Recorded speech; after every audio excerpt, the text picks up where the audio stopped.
Panama explored and settled by the Spanish colony in the 16th century.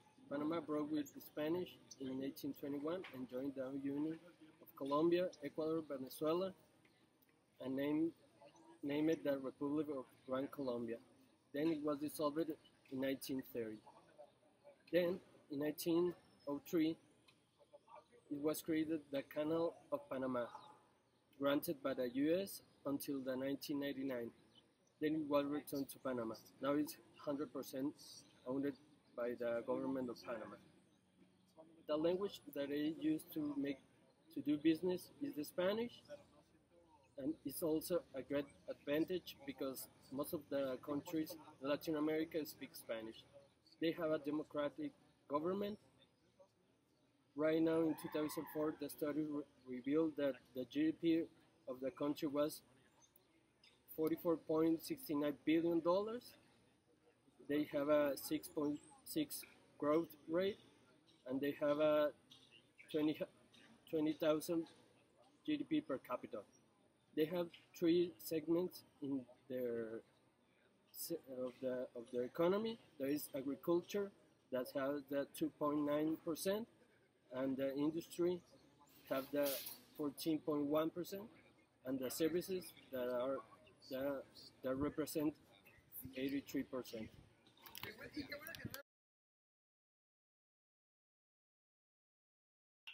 When you meet with your Panamanian colleagues, a handshake is a normal greeting.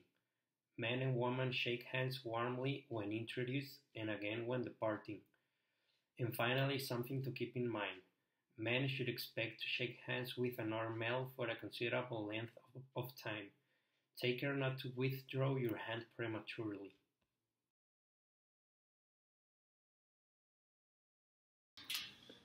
When you're doing business with Panama, it is recommended to always carry your business cards with the information in both English and Spanish, and always have one ready on you just in case you need to share information with someone.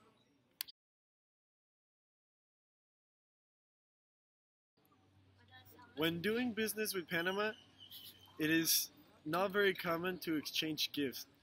Although if you get invited to a dinner, it is most likely that they will pay for dinner. So as a sign of gratitude, it is common that you give them a small present.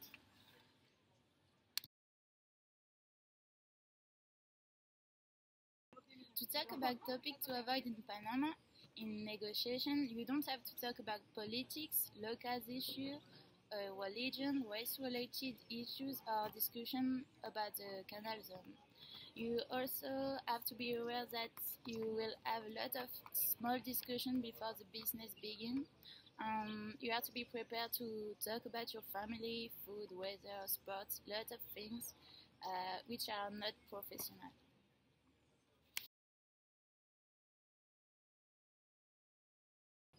Talk about the formal dress code you have to wear in Panama. It's important that men wear suit and tie and women dress skirt or suits. But the women have to be aware that they can't show their skin. Yes, the dress code is formal in most of the companies here.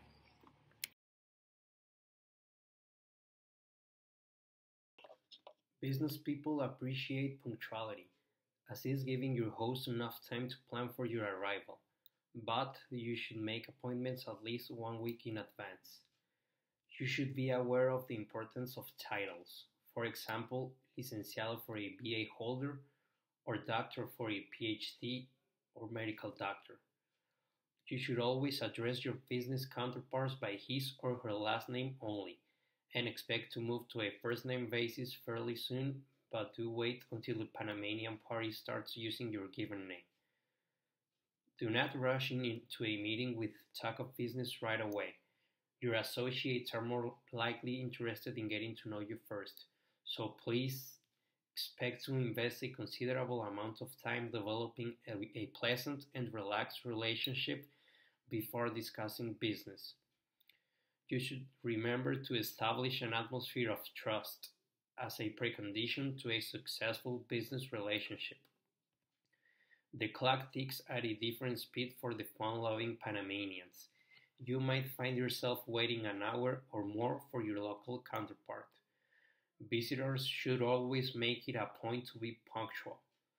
In Panama, one's status depends more on his social class, education, and family background than on personal achievement. When having a conversation with a Panamanian, don't be offended if you are sometimes interrupted in mid-sentence. Conversational overlap is not rude in Panama. In another sign of friendliness, Panamanians stand very close to each other when talking. If you're planning of doing business in Panama, keep the mentioned information that we just present to make your business successful and improve your business skills.